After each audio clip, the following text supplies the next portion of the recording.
And now, Israel, what does the Lord your God require of you?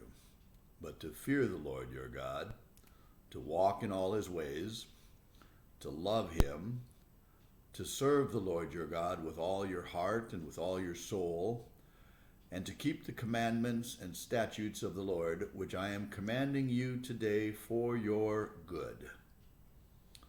Behold, to the Lord your God belong heaven and the heaven of heavens, the earth with all that is in it.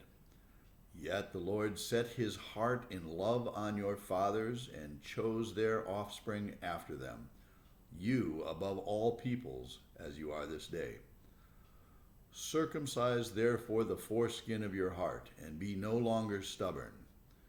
For the Lord your God is God of gods and Lord of lords, the great, the mighty, the awesome God, who is not partial and takes no bribe.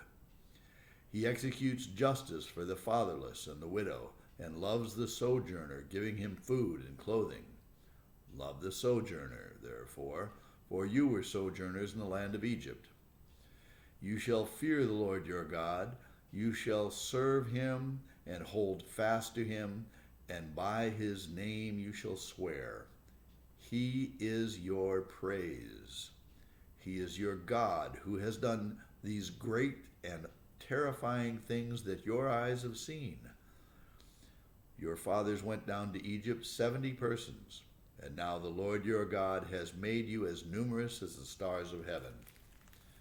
You shall, therefore, love the Lord your God, and keep his charge, his statutes, his rules, and his commandments always.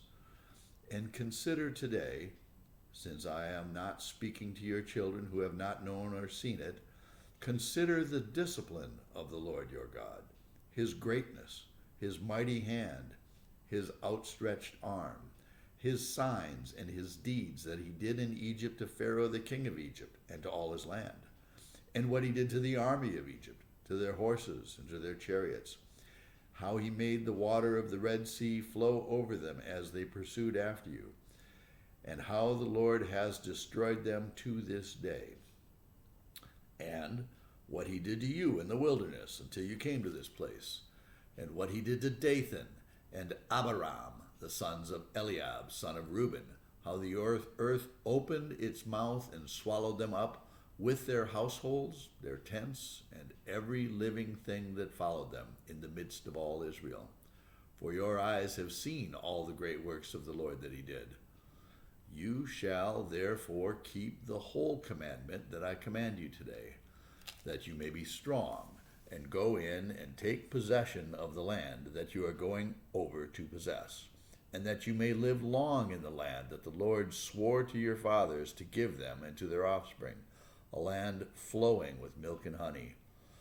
For the land you are entering to take possession of it is not like the land of Egypt, from which you have come, where you sowed your seed and irrigated it like a garden of vegetables. But the land that you are going over to possess is a land of hills and valleys, which drinks water by the rain from heaven, a land that the Lord your God cares for.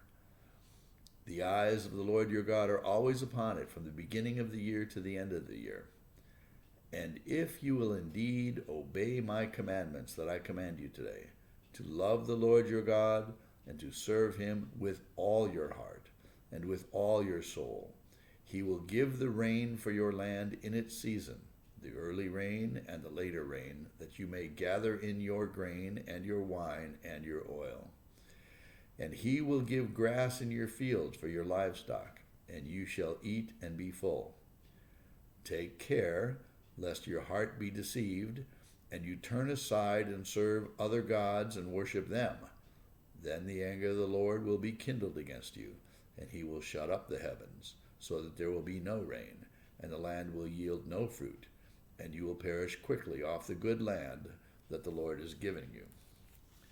You shall therefore lay up these words of mine in your heart and in your soul, and you shall bind them as a sign on your hand, and they shall be as frontlets between your eyes. You shall teach them to your children, talking of them when you are sitting in your house, and when you are walking by the way, and when you lie down, and when you rise.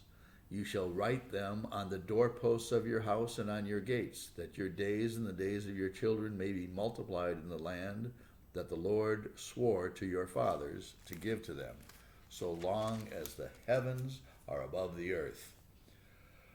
For if you will be careful to do all this command that I command you to do, loving the Lord your God, walking in all his ways, holding fast to him, then the Lord will drive out all these nations before you, and you will dispossess nations greater and mightier than yourselves. Every place on which the sole of your foot treads shall be yours. Your territory shall be from the wilderness to the Lebanon, and from the river Euphrates, to the western sea. No one shall be able to stand against you. The Lord your God will lay the fear of you and the dread of you on all the land that you shall tread, as he promised you. See, I am setting before you today a blessing and a curse. The blessing, if you obey the commandments of the Lord your God, which I command you today, and the curse, if you do not obey the commandments of the Lord your God, but turn aside from the way that I am commanding you today, and go after other gods that you have not known.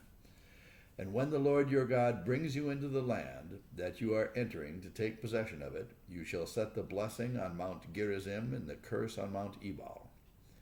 Are they not beyond the Jordan, west of the road, toward the going down of the sun, in the land of the Canaanites who live in the Arabah, opposite Gilgal, beside the oak of Moreh? For you are to cross over the Jordan to go in and take possession of the land that the Lord your God is giving you. And when you possess it and live in it, you shall be careful to do all the statutes and rules I am setting before you today.